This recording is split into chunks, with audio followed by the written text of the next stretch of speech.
एक समय की बात है। संथाल नाम का एक परीलोक हुआ करता था।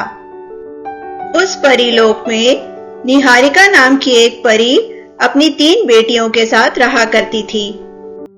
उसकी तीनों बेटियां श्रीजा, ब्रीजा और लीजा बहुत ही चंचल थीं। सुनो बच्चियों, मेरी बात ध्यान से सुनो। कभी भी परीलोक के बाहर मत जाना, नहीं तो तुम्हारी सारी शक्तियां समाप्त हो जाएंगी और तुम एक साधारण इंसान की तरह बन जाओगी।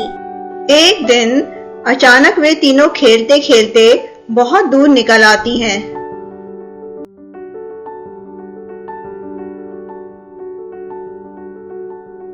अरे बाप रे, ये हम लोग कहाँ आ गए? हाँ श्रीजा, ये तो परीलोक जैसा बिल्कुल भी नहीं दिख रहा।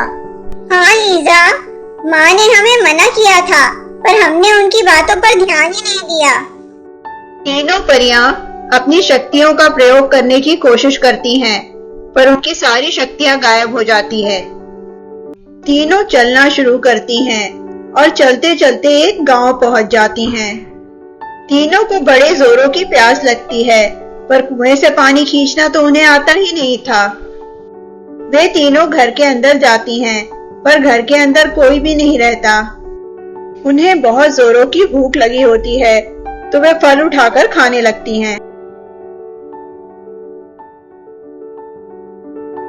अरे कौन हो तुम लोग? मेरे घर के अंदर कैसे घुसी और मुझसे पूछे बिना फल कैसे खाए? हमें माफ कर दीजिए, हमसे गलती हो गई। देखने में तो तुम लोग राजकुमारियां लगती हो। तब भोली ब्रीजा उस औरत को अपनी परी होने की बात बता देती है।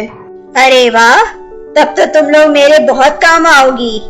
पर इस लोक में आते ही हमारी सारी शक्तियां हमसे छिन गई। तब तो तुम लोग मेरे किसी काम की नहीं। चलो निकलो यहाँ से। कृपा करके हमें अपने पास रख लीजिए। आप जो कहेंगी हम वो करेंगे। परियां मेरी नौकरानियां बने, इससे अच्छी बात क्या होगी। लो, मैं तुम तीनों के लिए ये कुछ कपड़े ले आई हूँ। ये सुंदर कपड़े उतारो और काम पर लग जाओ।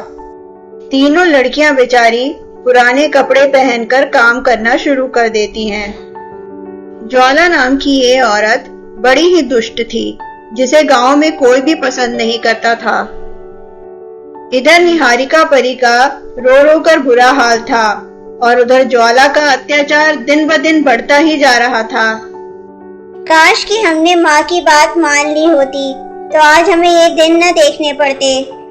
अभी मैं बलि के लिए तुझे सिर्फ एक ही लड़की दूंगी। अगर तू ठीक से पैसा देगा तभी बाकी की 2 दूंगी।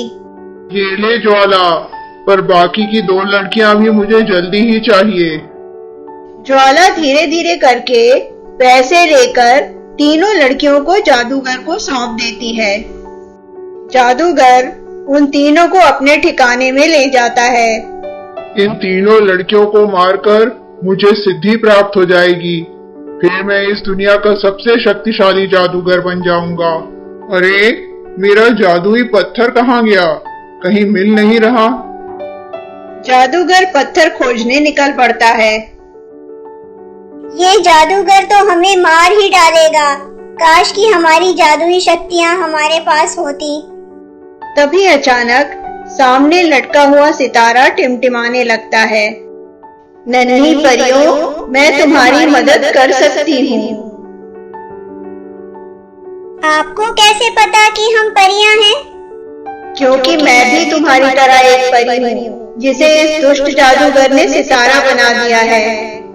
उस दुष्ट जादूगर ने मेरी जादू की छड़ी यहीं कहीं छुपाई हुई है। क्या तुम उसे ढूंढोगे? पर हमारे हाथ तो बंधे हुए हैं, हम कैसे ढूंढें? पर तुम चल तो सकती हो ना। उस छड़ी का मिलना हम सभी के लिए बहुत जरूरी है। लीजा जादुई छड़ी को ढूंढने की कोशिश करती है। तभी अचानक अलमारी के ऊपर से जादू की छड़ी नीचे गिरती है।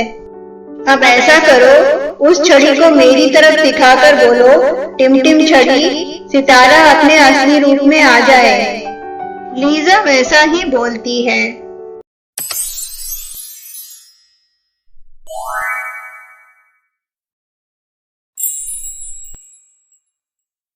और सितारा एक सुंदर परी में बदल जाता है।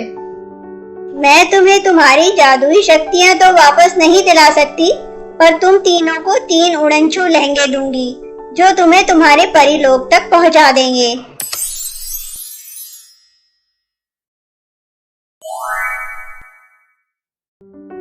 अब जल्दी यहाँ से निकलो, इसके पहले कि जादूगर आ जाए। उड़नछू लहंगे, इन्हें फौरन इनके परीलोक तक पहुंचा दो। जैसे ही नन्ही परियां उड़ने लगती हैं, जादूगर आ जाता है। वह इन्हें देख लेता है और इनका पीछा करने लगता है। परियां और तेज से उड़ना शुरू करती हैं और आखिरकार परीलोक तक पहुंच ही जाती हैं। पर परीलोक की शक्तियां जादूगर को अंदर नहीं घुसने देती।